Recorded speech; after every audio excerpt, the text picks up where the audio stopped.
मल्लिकार्जुन की महिमा। महाराज, द्वादश ज्योतिर्लिंगों में दूसरे महादेव जी हैं मल्लिकार्जुन। अतः परम प्रवक्ष्यामि मल्लिकार्जुन संभव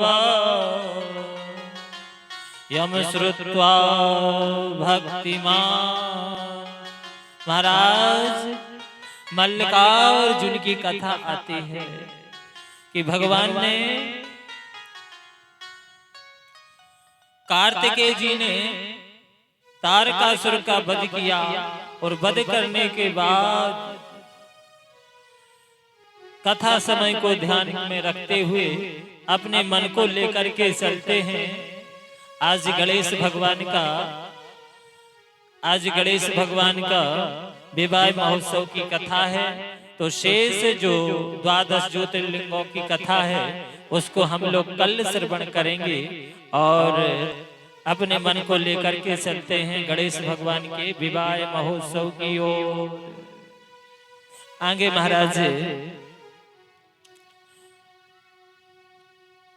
एक बार महाराज और नेका प्रसंग आए, सबका प्रसंगों को संक्षिप्त में श्रवण करते हुए आगे महाराज वर्णन आता है।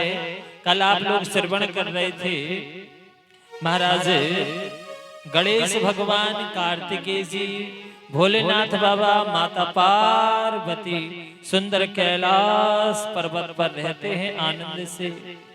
इधर महाराज भोलेनाथ बाबा ने जलंधर का उद्धार किया। आगे महाराज भोलेनाथ बाबा ने जलंधर का उद्धार किया और आगे महाराज वाणासुर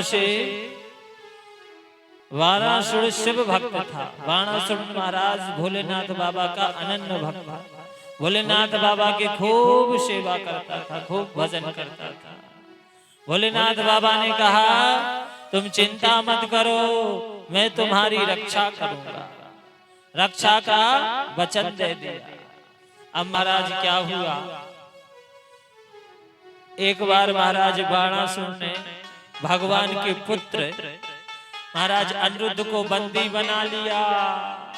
तो द्वारकाधीश को मालूम चला अनिरुद्ध को बंदी बनाया है, बाणासुर को अभी मजा चखाते हैं। द्वारकाधीश रथ पर विराजमान हुए और बाणासुर के नगर में पहुंच गए। पूरे नगर को घेर लिया द्वारकाधीश की सेना ने। बाणासुर ने भोलेनाथ बाबा का स्मरण किया और महाराज कहा, भोलेनाथ बाबा रक्षा करो। क्या था, भोलेनाथ बाबा भी त्रिशूल लेकर के पहुंच गए बाणासुर की रक्षा करने के लिए और बाणासुर से युद्ध करने के लिए द्वारकाधीश आए। अब भोलेनाथ बाबा और द्वारकाधीश आमने सामने हो गए। भोलेनाथ बाबा ने पूछा द्वारकाधीश से, द्वारकाधीश भगवान प्रणाम, कैसे पधारे? द्वारकाधीश ने कहा, बाणासुर ने अनिरुद्ध को बंदी बना रखा है, हम बाणासुर को मजा चखाने आए हैं। तो महाराज द्वारकाधीश ने भोलेनाथ बाबा से पूछा, आप कैसे? तो भोलेनाथ बाबा ने कहा, आप जिसे मजा चखाने आए हैं उसकी रक्षा करने में आया हूं। अब क्या था, एक तरफ भोलेनाथ बाबा और एक तरफ द्वारकाधीश। द्वारकाधीश ने कहा, भोलेनाथ बाबा हटिए। महाराज भोलेनाथ बाबा ने कहा, प्रभु मैंने अपने भक्त को वचन दिया है कि मैं तुम्हारी रक्षा करूंगा। अब मैं अपने वचन, अगर मैं हटूंगा तो मेरा वचन झूठा होगा। क्या था, भोलेनाथ बाबा और द्वारकाधीश दोनों आमने सामने हो गए। बड़े बड़े अस्त्रों का प्रहार किया। महाराज अंत में क्या हुआ, महाराज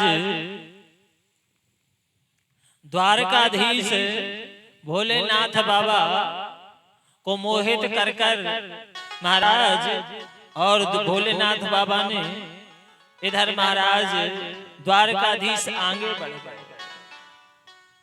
महाराज जब बाणासुर की कुल देवी ने देखा कि मेरे भक्त के ऊपर संकट है, तो कुल देवी ने क्या किया, कुल देवी निर्वस्त्र होकर के द्वारकाधीश के सामने खड़ी हो गई और बाणासुर की रक्षा की।